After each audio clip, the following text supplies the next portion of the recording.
Olá, voltamos, estamos aqui de novo para continuar a nossa conversa, o nosso papo em relação aí ao poder familiar, a guarda dos filhos menores, a relação jurídica entre pais e filhos e ainda, rever aí essas questões de alienação que a gente já viu e tudo, alienação parental.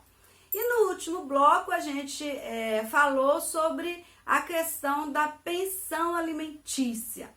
Como fica o convívio dos menores, o convívio com os menores, dos genitores, provedores dos alimentos, quando eles deixam de pagar, deixam de honrar com a sua obrigação de pagar a pensão. Como que fica? Eles podem continuar convivendo com o filho ou não?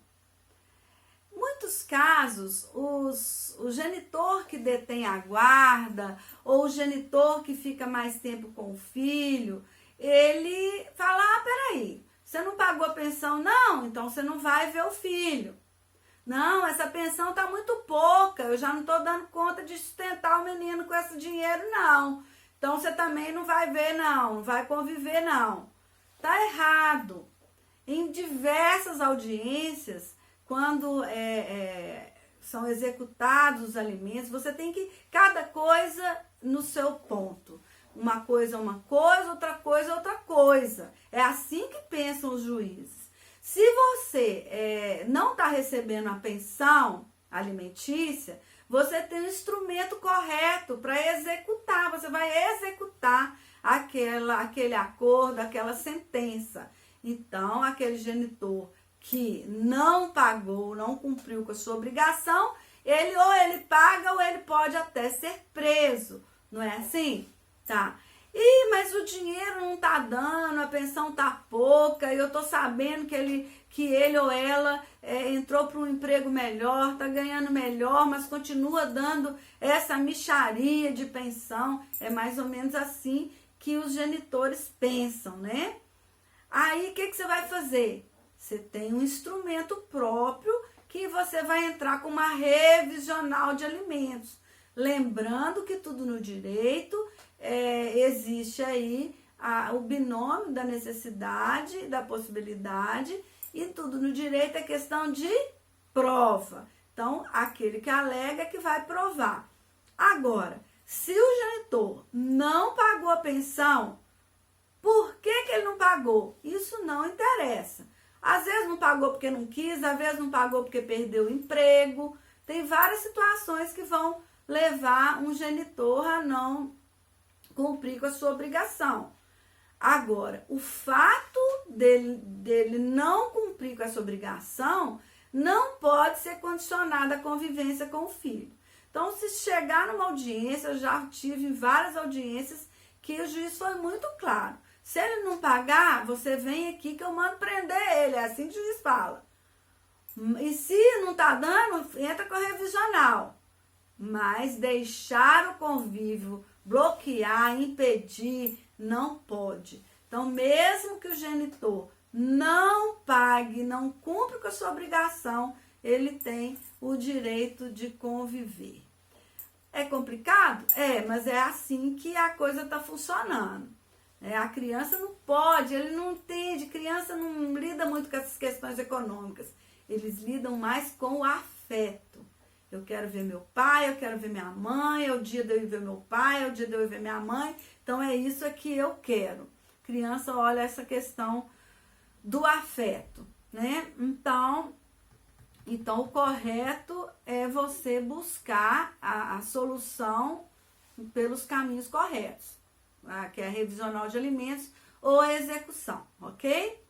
E como que fica essa questão aí da convivência entre genitores que não detêm a guarda ou com os quais os filhos não residem em tempos de pandemia?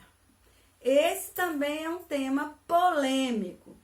É claro, é óbvio, é público e notório que a pandemia do coronavírus, ela veio impactar o mundo, impactou as nações. e, consequentemente, as relações também, relações interpessoais e pessoais. Não se discute, isso a gente não está debatendo, porque está tudo impactado, nós estamos todos confinados, enquanto indivíduos e enquanto profissionais. Mas a gente precisa se adequar a essa realidade e se adaptar, né? Nós estamos aqui dando uma aula, gravando uma aula de casa. Por quê? Porque a gente não pode ir para o escritório, a gente não pode ir para a escola, a gente tem que ficar em casa. Então, de uma hora para outra, nós somos impedidos, fomos privados da nossa liberdade. Nós temos direito de ir e vir. A própria Constituição diz que em tempos de paz, todo cidadão tem direito de ir e vir. E em tão pouco tempo, com restrições governamentais e até judiciais, foram restringidos a nossa liberdade. Ou seja, nossas vidas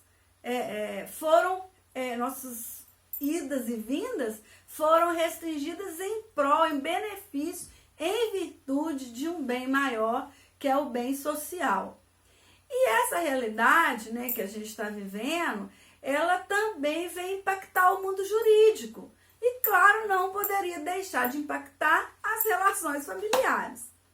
Então, por se tratar aí de vidas de menores, que de uma forma geral o Estado tem responsabilidade sobre a vida delas,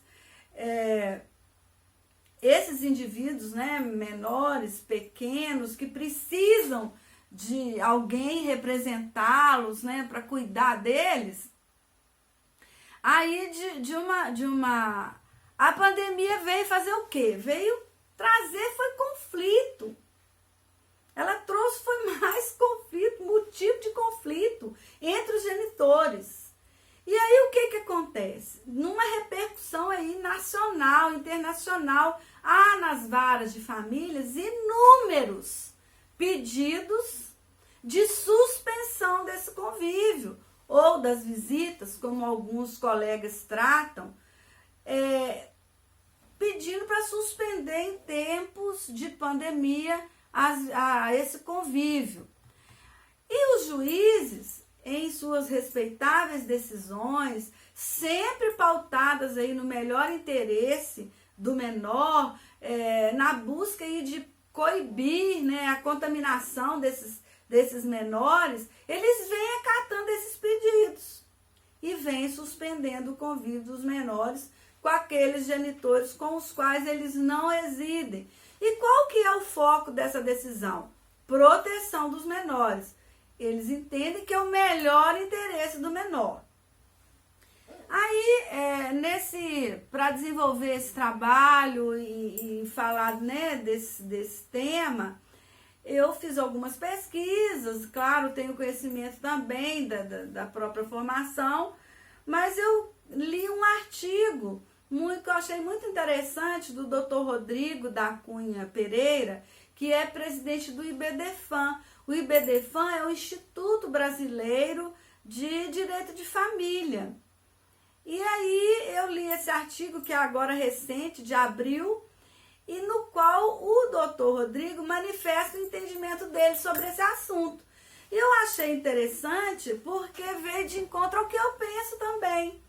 E por isso é que eu estou citando, inclusive, o Dr. Rodrigo, porque a opinião dele, e que veio de encontro à minha, foi que esse fato, que o risco de contágio do menor com o coronavírus pode ocorrer ele estando com um ou estando com o outro. Então, na mesma proporção. Então, salvo, né, em casos que os genitores trabalham na linha de frente. Quem aí trabalha no combate a essa pandemia, nos hospitais, nos postos de gasolina, na área de saúde em geral, nas farmácias. Então, tem vários setores, supermercados, que os estabelecimentos estão com funcionamento normal, até intenso, devido, no caso dos hospitais, a essa pandemia. E aí, aqueles profissionais não estão em confinamento. Mas, se os genitores não estão lotados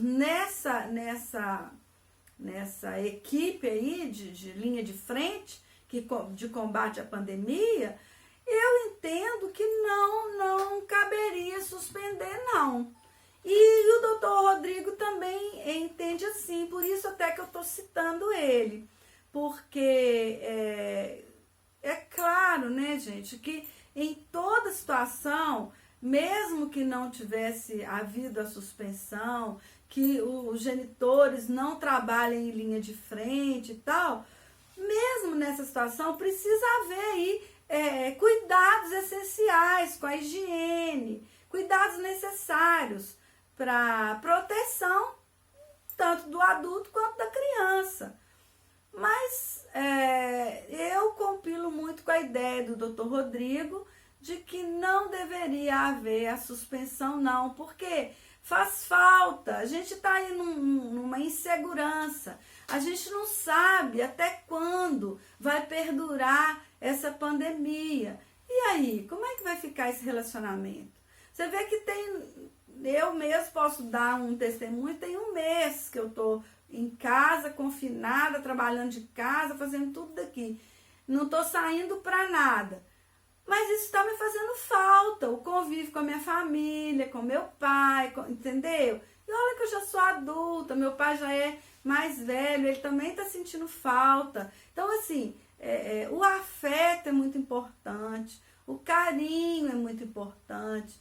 E os menores, as crianças, elas não entendem como os adultos entendem. Elas são mais vulneráveis, mais frágeis até no entendimento. Então, assim, é muito importante o convívio, faz falta o convívio.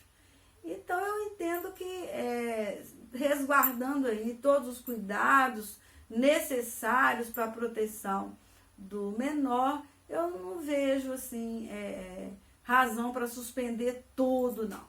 Suspende, então, só aqueles casos específicos dos pais que trabalham aí na linha de frente do combate a essa pandemia. Então, nós ficamos por aqui, o nosso tempo terminou. Muito obrigada por vocês estarem aqui comigo até agora.